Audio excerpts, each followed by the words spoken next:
The smell of rain on dry earth, a scent my great-great-grandfather called Texas promising me, was the first thing I noticed. The second was the cold, unblinking eye of a gun barrel pointed at my chest. It was held steady in the manicured hand of Deborah Van Horn, president of the Willow Creek Estates Homeowners Association.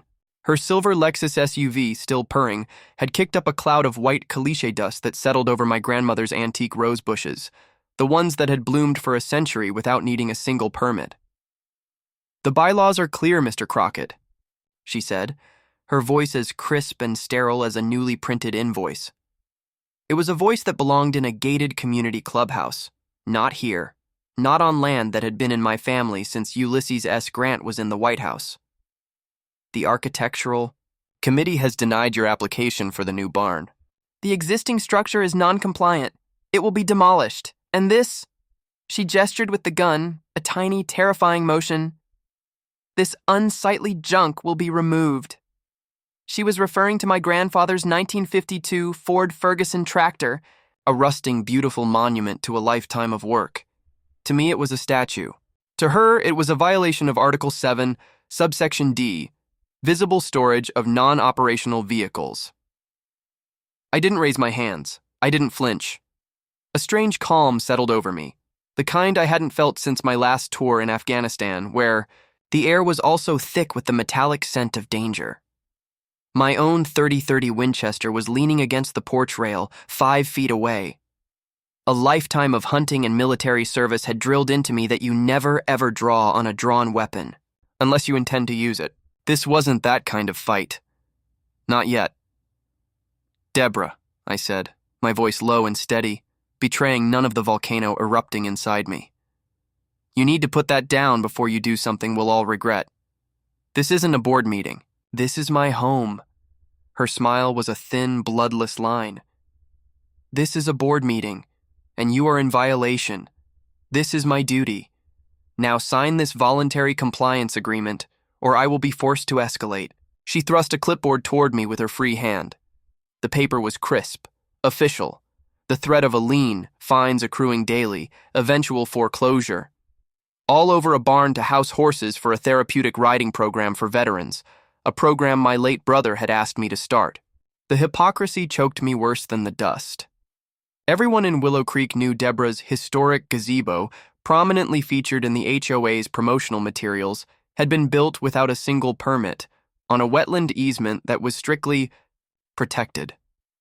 That was the moment the past rushed in, not with a shout, but with a whisper. My grandmother's voice, soft as worn leather, telling me a story on this very porch. "The men who drew up the original plat for this valley, son, they were gamblers and dreamers. They built in escape hatches for themselves, little pockets of absolute power, in case things ever went sideways. I was 10 years old. I thought she was talking about pirates." Now staring down the barrel of a homeowners association president's pistol, her words didn't seem so fanciful. "This is where they tell you to call the police." And I did, later.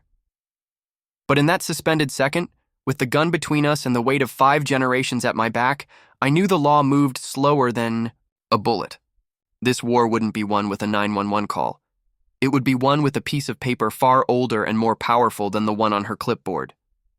I took a slow, deliberate step forward. The gun didn't waver.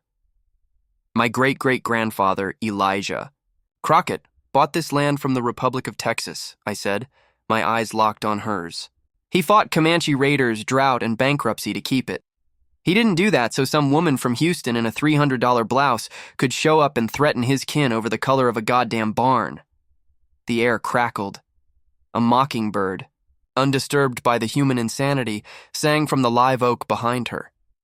The scent of diesel from her idling car mixed with the sweet perfume of the roses. My heart hammered against my ribs, a primal drumbeat. "Sign the paper, Mr. Crockett." Her finger tightened on the trigger. It wasn't a dramatic movement. It was a small, final administrative adjustment.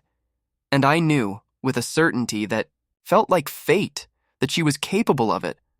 Not out of malice, but out of a deranged, bureaucratic zeal. In her mind, she wasn't pulling a trigger.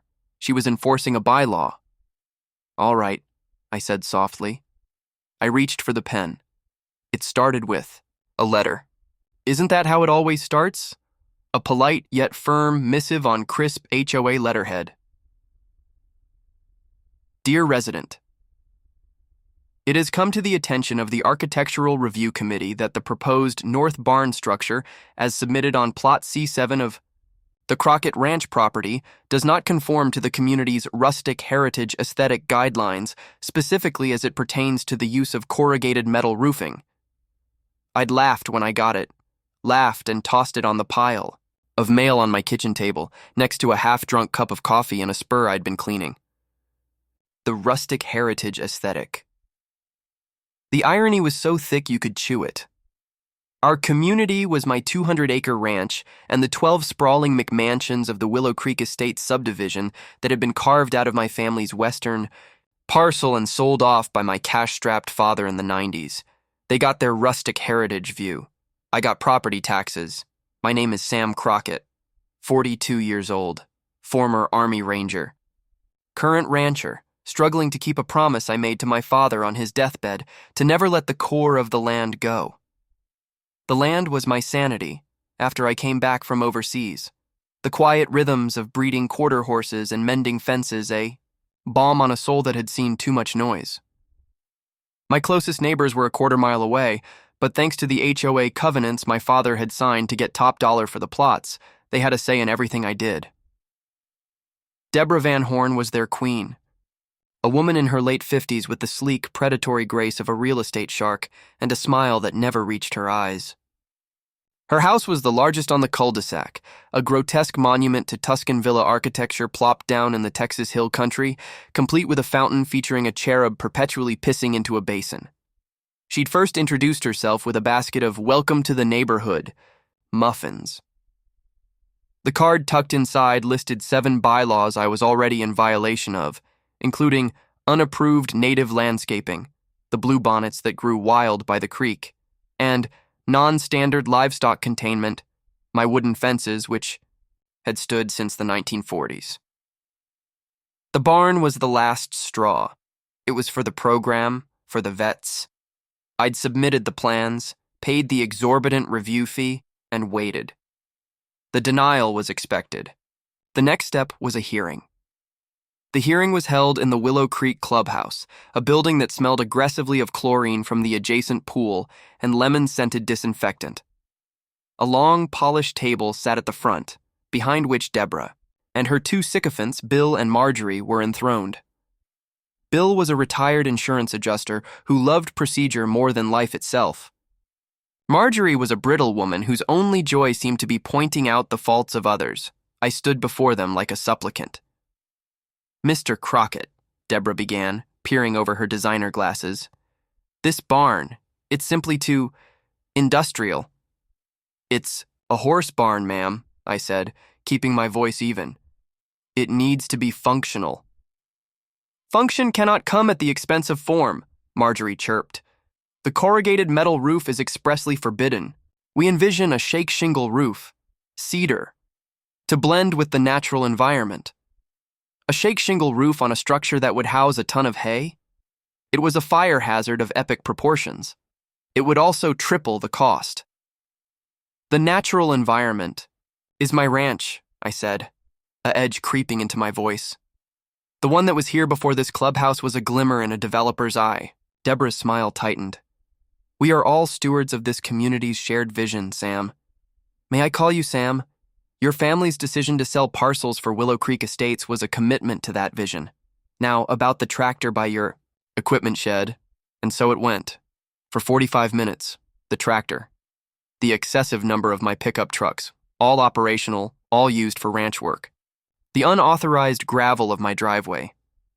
They were nibbling me to death with paper cuts. I left feeling a hot, impotent rage. This was my land, my freedom. And it was being micromanaged by a committee with nothing better to do. The escalation was swift. A fine appeared in my mailbox for the tractor, another for the unapproved and excessive number of porch lights I'd installed for security. Then, one Tuesday morning, I found a notice stapled to my front door. Official notification of intent to remedy violation. They were coming to paint my equipment shed. The color was wrong. It was Crockett Ranch red, a faded, earthy tone that my grandfather had mixed himself. The HOA's approved palette called it Non-Compliant Earth Tone 7B. They had mandated Adobe Sunset. A crew would arrive the following week to do the job, and the cost, plus a 25% administrative fee, would be levied against my property. That was the first time I felt the true chill of it. This wasn't about aesthetics. It was about dominion. They believed they had the right to come onto my land and change it. The memory of my grandmother's story flickered again, a dying ember. I drove into town to the county clerk's office, a dusty, quiet place that smelled of old paper and floor wax. Mrs. Gable, the clerk, had gone to high school with my mother. HOA trouble, Sam? She asked, sympathy in her eyes as I asked for the original plat maps and covenants for Willow Creek Estates. You could say that, ma'am. I spent the afternoon in a back room surrounded by giant, crackling sheets of vellum. The original subdivision plat was there from 1995. The covenants and restrictions were attached, a dense thicket of legalese. I read through them, my frustration growing. It was all there, every petty rule, every ounce of control they were wielding against me. It was airtight. Defeated, I began rolling the maps back up. As I did, my finger caught on a smaller, older piece of paper that had been tucked behind the main plat, almost as an afterthought. It was brittle with age, the script a flowing, elegant cursive that modern lawyers didn't use. It was a single paragraph, a footnote to history, labeled Addendum to Plat, Covenant of the Founders. My breath caught in my throat. My grandmother's voice whispered in my ear, escape hatches. The paragraph was a masterstroke of old Texas legal cunning. It stated that in the event of a prolonged and irreconcilable dispute regarding the administration of the common properties and restrictive covenants, a majority vote of the original parcel's landowners could trigger a dissolution of the HOA's authority and force the sale of all common properties and assets. The original parcel. That was me. My 200 acres. The developer was long gone. The HOA owned the common areas, the clubhouse, the pool, the tiny strips of land at each entrance. But the key wasn't dissolving the HOA. It was the other part. The vote wasn't based on households. It was based on acreage. And I owned 200 of the 220 acres that comprised the original parcel. The 12 McMansions sat on 1-acre plots. I held 200 votes. They held 20. A slow, fierce grin spread across my face. It wasn't a weapon, not yet. It was a key to a lock everyone had forgotten existed. I hurried out thanking Mrs. Gable, the ancient paper feeling like a live wire in my hand. I had a play. A dangerous all-or-nothing play. I wouldn't just beat them at their game. I would buy the game itself. I drove home, my mind racing with strategy. I'd need a lawyer, a good one, a pit bull. I'd need to be discreet. I turned down the long gravel drive to my house and my blood went cold. Deborah Van Horn's silver. Lexus was parked at a haughty angle in my yard, and she wasn't holding a clipboard. She was holding a gun. And now, standing in the shadow of my own porch with the taste of caliche dust on my tongue and the cold memory of that gun barrel etched into my mind, I finally understood. The polite, letters, the petty fines, the hearings. That was just the prelude. This was the real fight.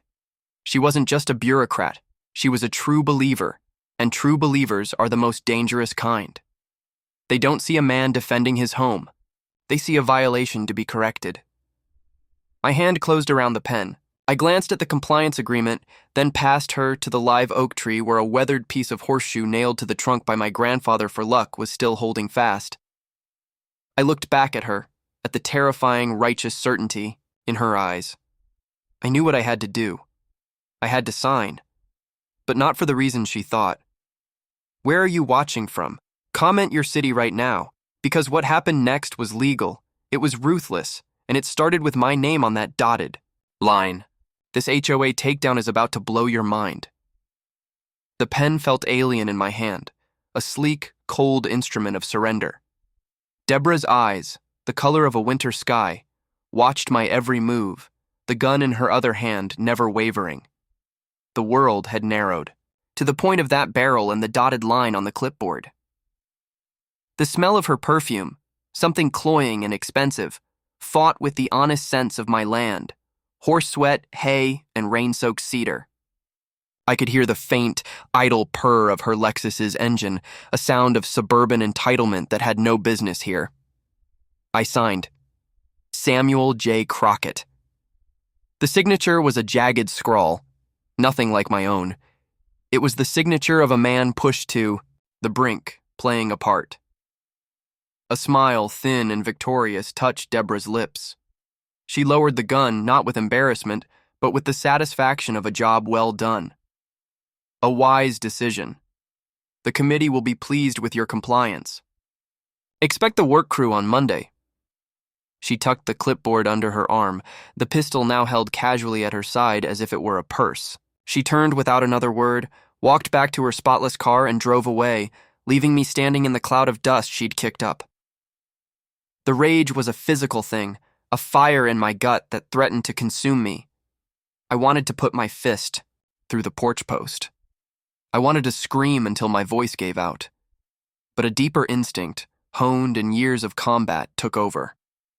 The instinct to assess, to plan, to strike with overwhelming force when the time was right. This wasn't a battle of emotions. It was a campaign. I walked into my house, the familiar creak of the floorboards a comfort. I went straight to the gun safe, not for a weapon, but for the ancient, brittle document I'd tucked inside for safekeeping, the Covenant of the Founders. I laid it on the kitchen table, the old paper seeming to glow under the warm light of the wrought iron chandelier. I read the paragraph again, then again, each word a hammer blow against the foundations of Deborah Van Horn's little empire. A majority vote of the original parcel's landowners, based on acreage held, may trigger a dissolution event. I owned the land. They owned plots. It was a mathematical certainty, but the covenant was a relic. Would it hold up in a modern court? I needed a lawyer, but not some small-town general practitioner. I needed a shark, a barracuda. His name was Everett Stone, a land rights attorney in Austin whose reputation was the stuff of legend. He was notoriously expensive, notoriously ruthless, and notoriously difficult to get a meeting with. I found his number and called. His assistant put me through to voicemail. I left a message, my voice stripped of the anger, leaving only cold, hard facts. My name is Sam Crockett. I own 200 acres of the original parcel of Willow Creek Estates. The HOA president just pulled a gun on me to force me to sign a compliance agreement. I have a document from 1995, a Covenant of the Founders, that I believe gives me the authority to dissolve the entire association and force the sale of all common assets. I need your help to burn it all down. He called back in 10 minutes. 2 days later, I was in a sleek high-rise office that smelled of lemon polish and old money. Everett Stone was a man in his 60s with a razor-sharp mind and the tired eyes of someone who'd spent a lifetime watching people fight over dirt. I showed him the covenant. I told him everything, from the first petty letter to the feel of the gun's barrel pointed at my heart. He listened without interruption, steepling his fingers. When I finished, he picked up the brittle document with a reverent touch. "Well, I'll be damned," he whispered, a slow smile spreading across his face. "This is beautiful. A poison pill buried in the founding documents. They never expect the original landowner to still be around or to have the stomach for a fight." He looked at me. "You have the stomach for this, Mr. Crockett? This won't be a skirmish. This will be a scorched earth war. They will come at you with everything they have. They will smear your name, attack your livelihood, and drain your bank account with legal fees. They will make your life a living hell." "She pointed a gun at me on my own land, Mr. Stone," I said, my voice quiet. "I've already seen hell. I'm not afraid of a few bureaucrats with a spreadsheet." "Good," he said. "Then let's talk strategy. The covenant is our nuke, but we don't launch it first. First, we gather intelligence. We make them comfortable. You will be the picture of compliance. You will let them paint your shed. What? Let them waste their money. It makes them feel powerful. It makes them arrogant. And while they're gloating, we will be digging. We will subpoena every financial record, every email, every meeting minute the Willow Creek HOA has ever produced. HOAs like this, they're petty fiefdoms. They're almost always dirty. Misallocated funds, sweetheart contracts for their friends, violations they've ignored for themselves. We find the corruption, we expose it, and then we use the covenant not just to win, but to utterly destroy them. It was a plan of beautiful, brutal elegance. I hired him on the spot. The retainer fee was eye-watering, but it wasn't just money. It was an investment in justice, in freedom. I went home and played my part. When the painting crew showed up, I offered them cold glasses of sweet tea. I watched as they slathered Adobe Sunset over my grandfather's faded red. The color was a garish, pinkish-orange obscenity against the green of the live oaks. It looked like a wound. Deborah drove by twice that day to supervise, her expression one of immense satisfaction. The real work happened in the shadows. Everett Stone was a maestro. His investigators were ghosts. They started with the public records, then went deeper. And the secrets began to trickle, then pour, out of Willow Creek Estates. Knowledge bomb. 1. Most homeowners don't realize this, Everett told me over the phone, the sound of papers shuffling in the background. But an HOA's Architectural Review Committee decisions are supposed to be based on objective, pre-existing guidelines. They can't be arbitrary or capricious. If they approve a certain material for one homeowner, they can't deny it. For another, without a damned good reason, it's a basic tenet of fairness. Deborah Van Horn's rustic heritage gazebo, the one she uses for her famous annual party, it has a powder-coated steel roof, the exact same material she denied. You for your barn. The hypocrisy was breathtaking, but it was just the beginning. The HOA's next move was a masterstroke of petty aggression. A formal notice arrived, citing me for creating a nuisance and disruptive noise. The evidence? The excessive and disruptive sound of my horses whinnying in the morning and the persistent grating noise of my ranch hands starting their trucks at 6 a.m. It was insane. This was a working ranch. The sounds were the sounds of life. But it was a clever play. It wasn't just about me anymore. It was about turning my neighbors against me, making me out to be the problem, the disruptive element ruining their peaceful suburban fantasy. Then came the smear campaign. A flyer appeared in every mailbox in Willow Creek Estates, but not mine. It featured a grainy, unflattering photo of me looking disheveled and angry, next to bold text, "Danger next door." Sam Crockett, unstable veteran bringing violence to our peaceful community.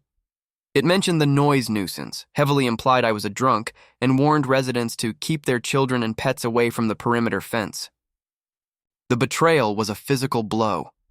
These were my neighbors, people I'd waved to, people I'd helped pull out of the mud after a hard rain. They'd believed it. I could see it in their eyes when I drove past. Averted gazes, curtains twitching, closed. Everett was thrilled. "They've overplayed their hand," he crowed. "Defamation, libel, we have them." But the worst was yet to come. A week later, a county health inspector showed up, accompanied by a nervous-looking man from Animal Control. Deborah Van Horn was with them, a look of pious concern on her face. "We've received numerous complaints about the sanitary conditions of your operation, Mr. Crockett," the health inspector said, avoiding my eyes. "We need to inspect your barns and water sources. It was a fishing expedition. They poked and prodded, finding nothing. My place was messy, but it was clean." As the inspector was leaving, seemingly satisfied, the animal control officer paused by the pasture where I kept my oldest horse, Promise, a gentle 20-year-old mare my brother had loved. "This one looks lame," he said, pointing at her. "Hoof looks overgrown. I'm going to have to issue a citation for animal neglect and order a vet inspection." My blood ran cold. Promise was fine. She had a little arthritis, that was all. This was their game. They couldn't get to me directly, so they would come for the things I loved. They would use the machinery of the state to harass me, to tie me up in endless, expensive defenses. The vet inspection would be a hassle and a cost I didn't need. But the threat behind it was what chilled me. If they could fabricate a case of animal neglect, they could have my horses seized. They could destroy everything. I stood there, watching them leave, a cold fury settling in my soul. This was no longer about a barn. This was about survival. That night, I got the email from Everett. The subject line was simple. Jackpot. I opened it. Attached were scanned bank statements, invoices, and wire transfers. For years, the HOA had been using resident dues to pay for landscaping and security at the community entrances. The vendor was a company called Lone Star Beautification. Everett's email explained. Lone Star Beautification is a shell corporation. The sole owner is Deborah Van Horn's brother-in-law. He invoices the HOA for work that is either grotesquely overpriced or never performed. They've siphoned over $200,000 from their own neighbors. It's embezzlement, plain and simple. He'd found more. The emergency assessment they'd levied last year to repave the community's private roads. The contract had been awarded without bid to a company owned by Bill, the insurance adjuster on the architectural committee. The paving job was shoddy, already cracking. The corruption was systemic. It was a cancer, and I had the means to cut it all out. I was preparing to give Everett the green light to file a devastating lawsuit, exposing the fraud, invoking the covenant, the whole works when a registered letter arrived. It wasn't from the HOA, it was from the county. It was a notice of a zoning violation hearing. A complaint had been filed, alleging I was operating a commercial equestrian facility on land zoned for agricultural and residential use only. The therapeutic riding program. Someone had found out about my plans and had struck preemptively. If the county sided with the complaint, the program would be dead before it started. It was a brilliant, heartless move. I knew with a sinking certainty who had filed it. I drove to the county offices and looked at the complaint form. The signature was there, neat and officious. Deborah Van Horn, on behalf of the Willow Creek Estates HOA. She wasn't just trying to find me or bully me. She was trying to kill my brother's legacy. She was trying to erase the last good thing I was trying to do in this world. I got back in my truck, the document crumpled in my fist. The war was escalating beyond anything I'd imagined. Everett's plan was good, but it was too slow. Lawsuits could take years. I didn't have years. They were coming for my horses, for my brother's dream, for my very right to exist on my own land. I needed a new strategy, a faster one, a more final one. I thought of the covenant. Force the sale of all common properties and assets. The common assets, the clubhouse, the pool, the entranceways. The HOA itself was a corporation that owned property. And if I could force its sale, an idea began to form. It was audacious. It was insane. It would cost me every penny I had and then some. It was the only way to win. I called Everett. Forget the lawsuit, I said, my voice tight with a new resolve. What? Sam, we have them. We have the embezzlement, the fraud. It's not enough. She just filed a complaint to kill the veterans program. I'm not playing defense anymore. I'm not just trying to win the case. I'm going to take her house. There was a long silence on the other end of the line. Explain, Everett said, his voice sharp with interest. The covenant. It lets me force the sale of all HOA assets, right? But what is the HOA's biggest asset? Its authority, its power. What if I don't just dissolve it? What if I buy it? What if I call the vote, use my acreage to win, and then, as the majority owner of the original parcel, I make a bid to purchase the entire HOA corporation, its debts, its assets, everything? I become the HOA. Everett was silent for a full 30 seconds. I could almost hear the legal gears turning in his brilliant mind. My God, he breathed. It's never been done. Not like this. It's a hostile takeover of a homeowners association. You'd own the clubhouse, the pool, the land, and you'd own the covenants. You could amend them. You could dissolve the architectural committee. You could tell Deborah Van Horn that her gazebo is non-compliant. And if she refuses to comply? I asked, the ghost of a smile on my lips. Then you could fine her, place a lien on her house, foreclose. The poetic justice was so perfect it felt like fate. I would use their own weapons against them. I would beat them at their own game on a board they never knew I owned. Start the process, I said. Call the vote. I'm going to buy the whole damn thing.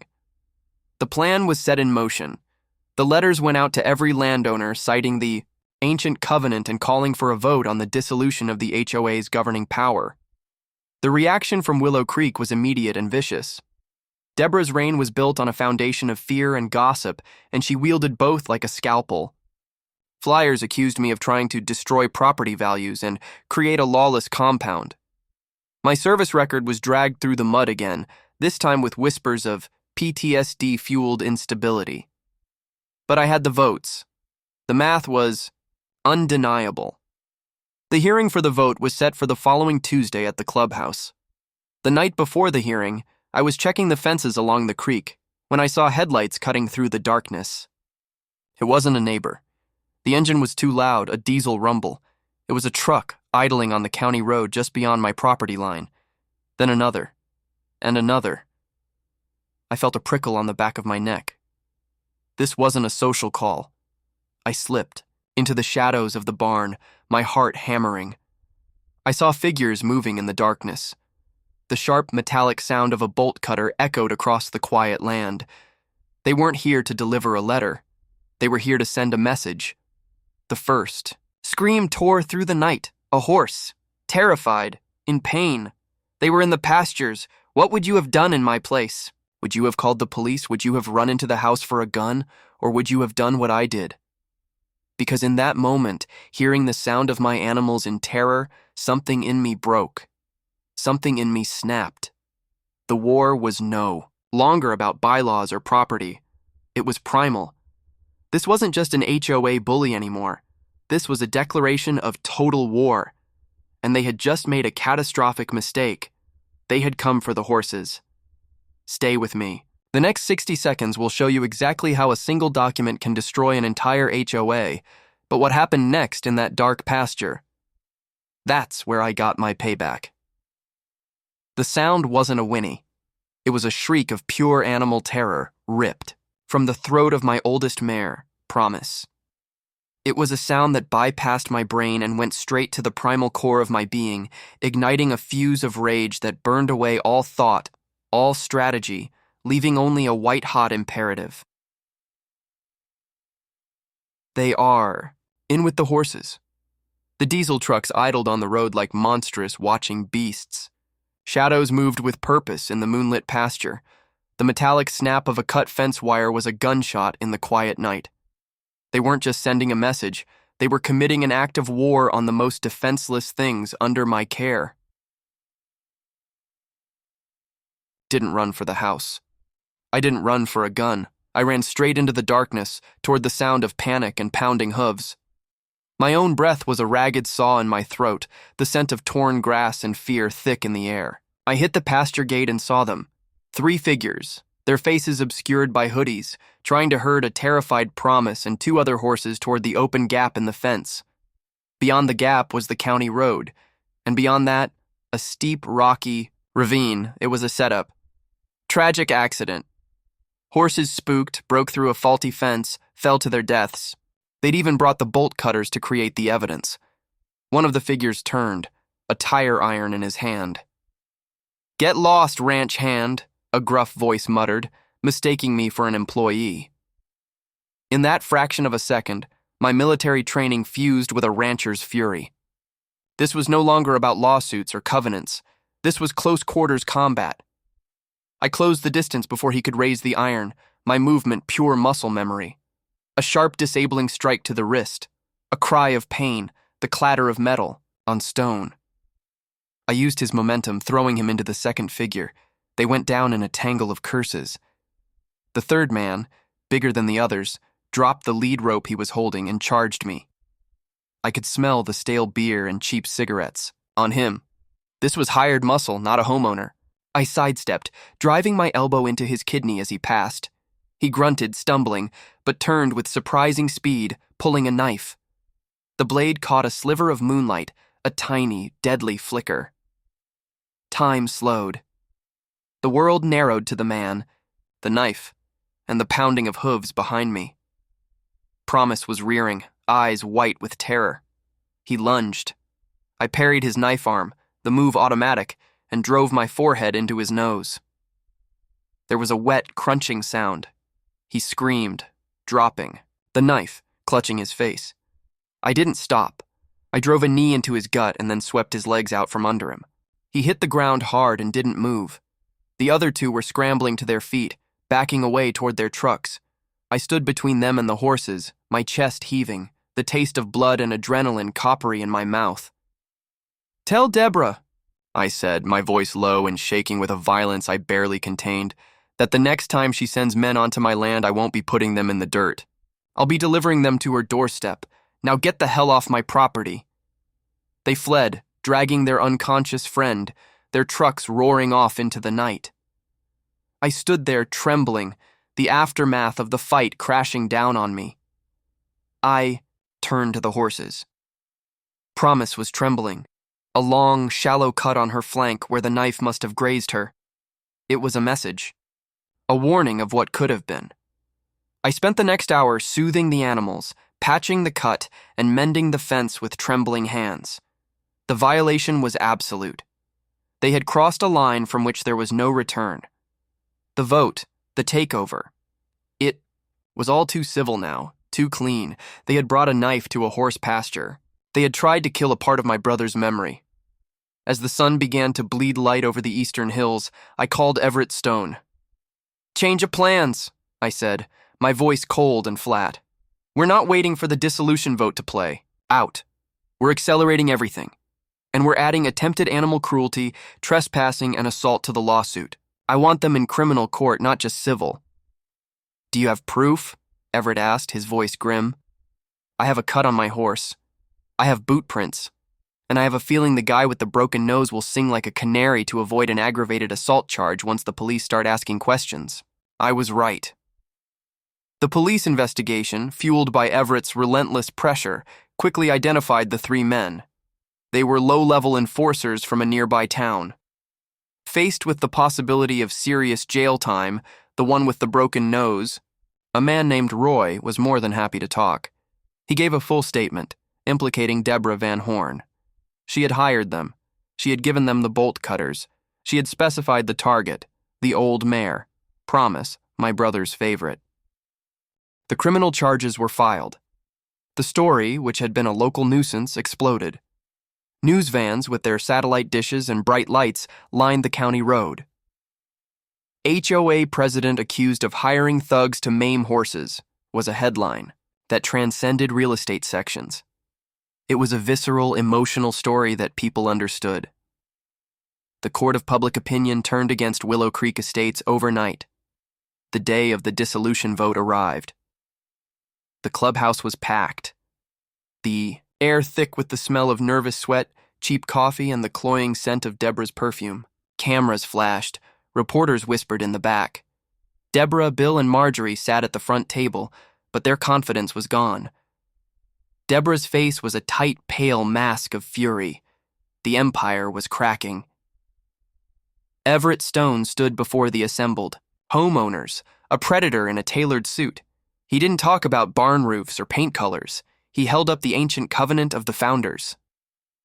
"This document," his voice boomed, "is the bedrock upon which your community was built. It was written by men who understood that power must have checks and balances. My client, Samuel Crockett, owner of the original 200 acres of this parcel, hereby invokes his right, under Section 7.g of this covenant, to call for a vote on the dissolution of the Willow Creek Estates Homeowners Association's governing authority and the forced sale of all its common assets." Marjorie gasped. Bill started frantically flipping through a binder of bylaws. "The vote," Everett continued, "is not based on households. It is based on acreage. 1 vote per acre. The math, I assure you, is quite simple." It was. The 12 McMansion plots totaled 20 acres. I owned 200. The vote was a formality, a slaughter. With a shaking hand, Deborah was forced to gavel the dissolution into effect. The HOA, as a governing body, was dead. Its assets, the clubhouse, the pool, the land, were to be liquidated, but the real masterstroke was next. Knowledge bomb. 3. Everett addressed the stunned crowd. Now, with the dissolution ratified, the process of liquidating the assets begins. However, the covenant also allows for a simplified process. To avoid a protracted and expensive public sale, a majority vote of the original parcel landowners can approve a single private offer for the entire portfolio of assets. He let that sink in. The homeowners looked confused. What assets? What portfolio? In short, Everett said, turning to me with a faint smile, the owner of the original parcel can make an offer to buy the entire HOA, the corporation itself, its debts, its properties, its legal identity, everything. I stood up. The room went silent. All the cameras turned to me. I looked at Deborah, whose face was dawning with a horror she could not comprehend. "I'll offer $1, I said, my voice clear and steady in the hushed room. A gasp rippled through the crowd. "It's a conditional offer," I continued. "The condition is that the former HOA corporation, which you will all note is now technically bankrupt due to the embezzlement and fraud we will be detailing in our upcoming lawsuit, agrees to drop all outstanding fines and violations against every homeowner in this room. It agrees to waive all pending litigation. It agrees to a full release of liability." I was no longer just buying my freedom. I was buying theirs. I was offering them a way out from under Deborah's thumb. The mood in the room shifted instantly. Their fear of me transformed into a desperate, calculating hope. "And as the new sole owner of the HOA corporation," I said, my eyes locking on Deborah, "my first order of business will be to review every architectural decision made by the previous regime for fairness and consistency." The vote was unanimous. The 12 homeowners, seeing a chance to escape years of petty tyranny and potential legal liability, voted yes in a heartbeat. I owned it. All of it. The final scene happened a month later. The criminal case was proceeding. The civil lawsuit was a mountain of evidence. And Deborah Van Horn, her reputation in tatters, her finances bleeding from legal fees, was moving out. I stood on the sidewalk outside her faux Tuscan villa, the one with the pissing cherub. A moving van was parked in the drive. She was carrying a box to her car when she saw me. She froze, her eyes burning with a hatred so pure it was almost impressive. "This is harassment, Crockett," she spat. "Just ensuring compliance, Ms. Van Horn," I said calmly. "As the president of the HOA, it's my duty." The title tasted like victory. I held up a formal notice. "It has come to my attention that your gazebo, the one you use for your annual party, was constructed without permits from the architectural committee. Furthermore, it violates setback regulations and is built on a protected wetland easement." Her face went slack with disbelief. "You can't be serious." "The bylaws are clear." I used her own phrase, her own weapon, and watched it sink into her heart. "You have 30 days to remedy the violation, which means you have 30 days to demolish it and restore the land to its natural state." She stared at me, her mouth opening and closing, no sound coming out. The sheer, poetic justice of it was a physical force. "If you fail to comply," I went on, my voice as cold and sterile as hers had been on my porch, "the HOA will hire a crew to do the work for you, and the cost, plus a 25% administrative fee, will be levied against your property. It could result in a lien, and eventually, I let the word hang in the air between us, foreclosure." I turned and walked away, leaving her standing there surrounded by the boxes of her broken life. The smell of diesel from the moving truck was the same as it had been on the day she'd pulled the gun. But now, it smelled like justice. I got into my truck and drove back to my ranch. The garish adobe sunset shed was the first thing I saw. I smiled. Tomorrow I'd have a crew, out here to paint it back to Crockett Ranch red. I owned the HOA. I was the committee. The first new bylaw I passed was the Sam Crockett Immunity Act, which stated that the Crockett Ranch was henceforth and forever exempt from any and all HOA regulations. The second was to officially approve the construction of the new barn with a corrugated metal roof. The third was to dissolve the Architectural Review Committee permanently. The war was over. The land was quiet again. The only sounds were the wind in the cedars and the gentle nickering of horses in the pasture. Promise's cut had healed, leaving a faint white line, a scar we both shared. My brother's legacy was safe. The veterans' program would break ground in the spring. I stood on my porch looking out at the land that had almost been taken from me. It had cost me almost everything I had financially. But it had given me back something more valuable, the absolute, unassailable right to be left the hell alone. The right to my own wind, my own sunsets, my own peace. They thought they could bully me with fines, break me with lies, and scare me with a gun. They thought their paperwork was stronger than my history, that their authority was greater than my right to exist. They were wrong. This wasn't just a story about an HOA. This is a story about a line in the dirt, about what happens when people who have never gotten their hands dirty try to push around those of us who know how to hold the line. It's about the fact that sometimes the system designed to protect the powerful can be turned against them. With the very same paperwork they worship, your story could be next. Your HOA, your town council, your landlord. Comment your horror story below. Let's see how far this corruption spreads. If you believe no one is above the law, hit subscribe. Because the more of us who know how to fight back, the harder it is for them to get away with it. Want to see another insane takedown? Click now. You won't believe what happened when a homeowners association tried to foreclose on a retired Marine's house over a flagpole. This was my stand. This was my ranch. And now finally it is my peace.